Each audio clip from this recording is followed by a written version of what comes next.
Mirë dita të gjithëve dhe mirë se keni ardhur. Me një falënderim të madh për pjesëmarrjen, por dhe për gatishmërinë që keni treguar për të qenë sot në këtë takim të radhës. Sigur jeni në dieni bazën e planifikimit të bërë për takimin periodik të buletinit të punës së Policisë së Shtetit, të bashkëpunimit dhe të ndërveprimit. Sot organizojmë takimin e radhës mbi një raportim të punës së bërë nga policia dhe bashkëpunimi nga muaji janar deri në muajin mars. Edhe një herë gjej rastin të falenderoj që të gjithë partnerët, që të gjithë misionet, që të gjithë ju personalisht, por dhe bashkëpunëtorët tuaj për kontributin e jashtëzakonshëm që kanë dhënë në rritjen e kapaciteteve të Policisë së Shtetit gjatë këtyre muajve.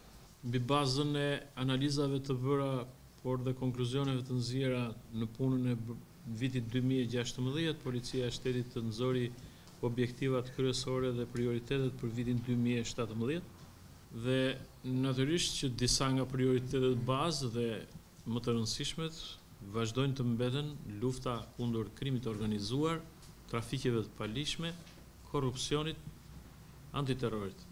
Në planin e veprimit të Drejtorisë së Policisë së Shtetit, por dhe në planet konkrete të masave të strukturave qendrore dhe vendore janë parashikuar detyra specifike për realizimin me sukses të këtyre objektivave. Në përputhje të plotë edhe me direktivat dhe objektivat e Ministrisë së Punëve të Brendshme dhe të Qeverisë Shqiptare, është organizuar gjithçka në lidhje me zbatimin e një strategjisë kombëtare për luftën kundër kanabis.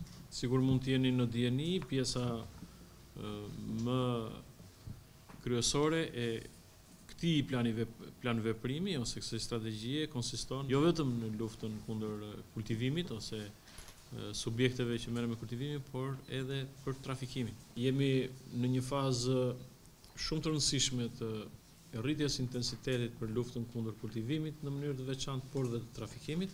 Është shumë e rëndësishme të kuptojmë se këtë vit plani veprimit ose synimi që ka qeveria shqiptare është minimizimi në maksimum i fenomenit të kultivimit, duke angazhuar dhe duke vënë në lëvizje të plot të gjitha institucionet në vend. Vetë policia e ka filluar punën në fillim të vitit me të gjitha kapacitetet e veta kontrolluese dhe investiguese. Për këtë qëllim jemi të vendosur për të bërë maksimumin dhe kemi kërkuar dhe mbështetjen dhe suportimin e të gjitha kapaciteteve të partnerëve dhe të misioneve tuaja. Kemi vazhduar kontaktet dhe takimet dhe jemi në rrugë të mbarë, besoj, në përshpejtimin të monitorimit nëpërmjet misionit interforcës dhe të Guardia di Financës. Drejtori i përgjithshëm për sigurinë zoti Qato do të bëjë një shpjegim të programit që ne kemi iniciuar për këtë çështje. Me pak fjalë, duke mos u zgjatur për t'ia lënë fjalën ekspertëve, do të thosha se tremuji i parë është karakterizuar nga një intensitet në rritje i tendencave për trafikimit, por dhe një goditje e konsiderueshme pune e policisë, por ka pas dhe një veçori pasi ky tremujor ka shënuar një shifër rekord të parandalimit të ngjarjeve të rënda, sidomos të vrasjes.